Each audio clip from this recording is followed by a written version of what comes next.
It's hard to believe it, but we've been traveling full-time for 3 whole years. And you'd think we'd be total pros by now, but we're still making mistake after mistake After mistake. Yeah, it's true. It's been 3 years since we quit our jobs, got rid of everything we owned, and just hit the road. In that time, we've had some totally amazing, unforgettable experiences. We walked the walls of Dubrovnik. We hiked the mountains of Albania with our 2 little dogs, which is an experience I'll never forget. The climb's getting steeper, but the views just keep getting better and better. We got to live like locals and drink wine with breakfast in Valencia. So we are very excited about breakfast this morning. It's very traditional to have a bottle of wine. We even went to a lucha libre wrestling show in Mexico City. Now that one was totally wild. Tonight we're at Arena Mexico for Lucha Libre. It's my first time ever and I'm super excited. And sure, those are a lot of great adventures, but it hasn't all been Instagram moments. And you can take that as a bit of a warning. Full-time travel is not an easy lifestyle. Yes, we have all the glamour and the excitement of chasing those bucket list moments, but it all comes with a cost. And that's what this video is about. Over the past 3 years, we've made mistakes, a lot of them. And even though those mistakes were really stressful at the time, I mean, we've definitely had some sleepless nights, we wanted to revisit the worst of them. And it's all for the benefit of you guys. So we're gonna talk about money, we're gonna talk about emergencies, feeling lonely even when you're in a couple, and just plain burning out.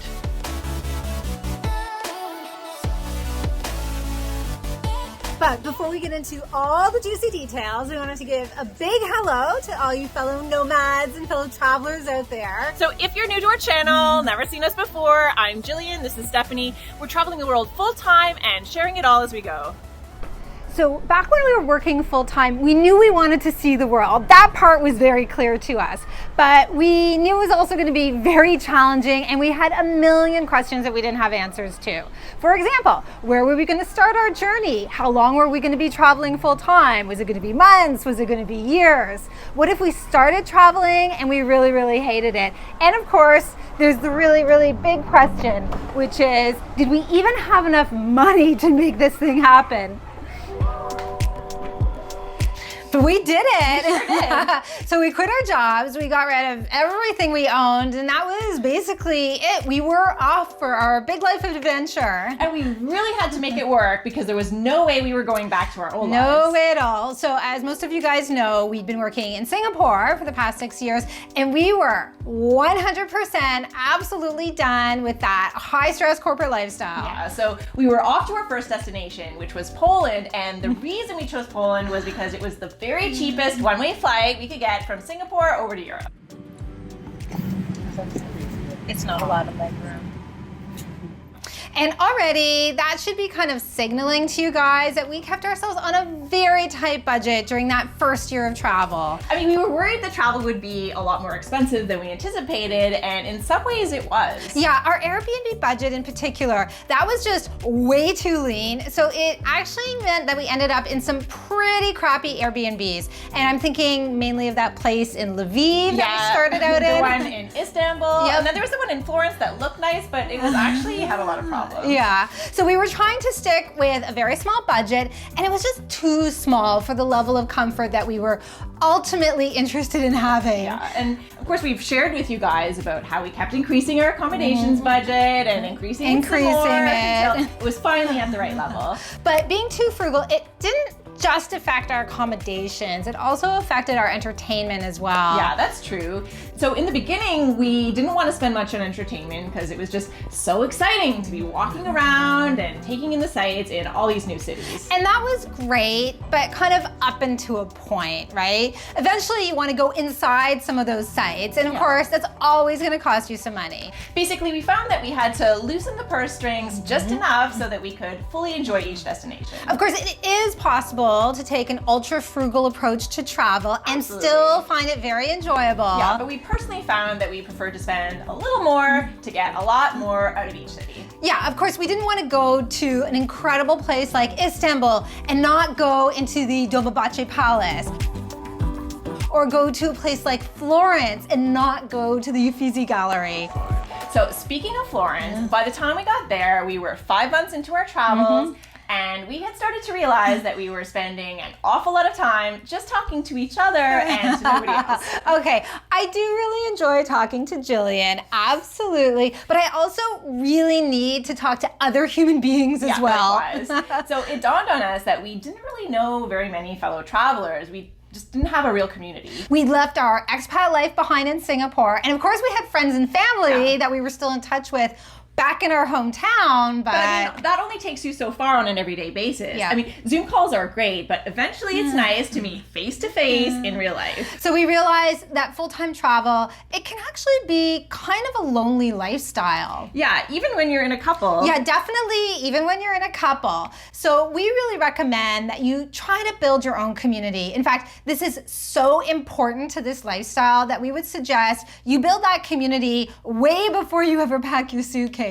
And we find that having a social media presence with our YouTube channel, well, it really helped. We've met a lot of people this way, both in person and virtually. But you don't need to have a YouTube channel just to make new friends. I mean, it's way Not too at much all. work. But we do recommend having just some minimal social media presence somewhere so that you can connect with like-minded people.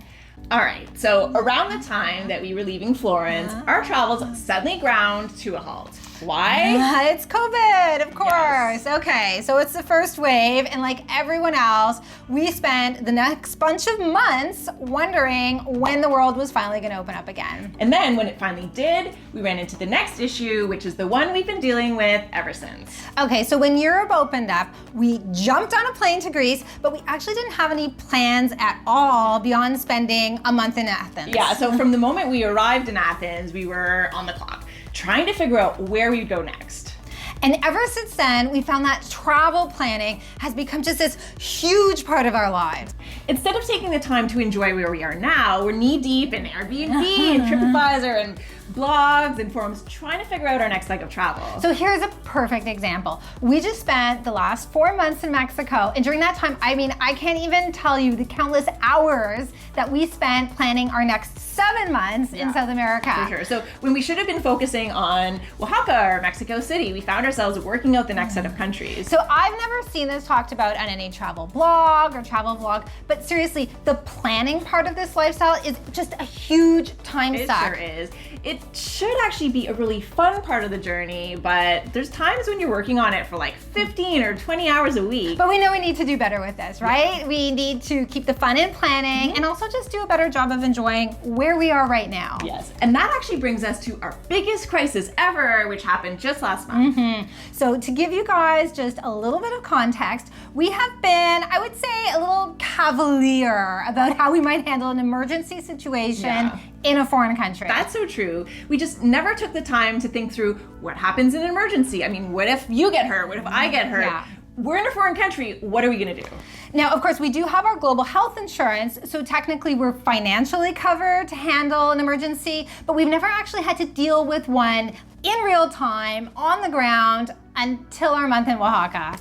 Okay, so my family was visiting, and it was the very first day of their trip. No, it was during the very first hour of the very first day. Yeah, my poor mother fell and broke her wrist. Yeah, so all of a sudden, there we were. We needed to figure out where the nearest hospital was, how to get there, would it even admit her? And then she had to have surgery, get a metal plate, a bone graft. I mean, it was a serious break. And of course, all of this is happening in Spanish. Almost no one at the hospital spoke any English at all. I mean, I pushed my Spanish to the very limit on that one. And in the end, she was fine. The quality of care was really good. But then it came time to pay the bill. So the hospital apparently doesn't accept credit cards or a letter of guarantee from the insurance company. Apparently this is very common in smaller hospitals in Mexico. Yeah, so we had to run around town and use every debit card, every credit card we had to put together enough cash. And I mean, we're talking thousands here, thousands of dollars to cover a surgeon, nurses, a night in the hospital.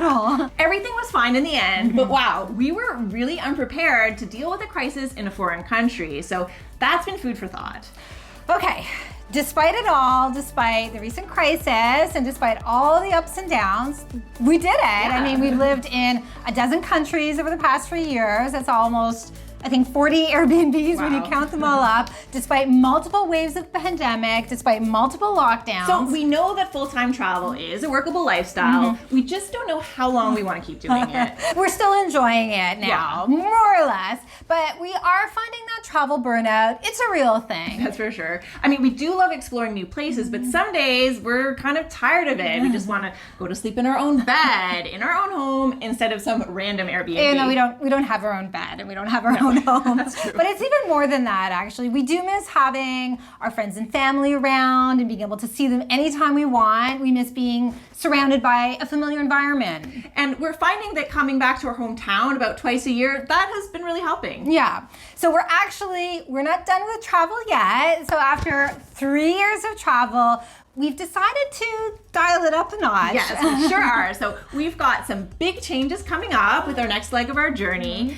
It's a brand new approach to travel, and we're exploring a whole new part of the world. So you can find out all about it in our latest live stream Q&A. Just click on the link right here.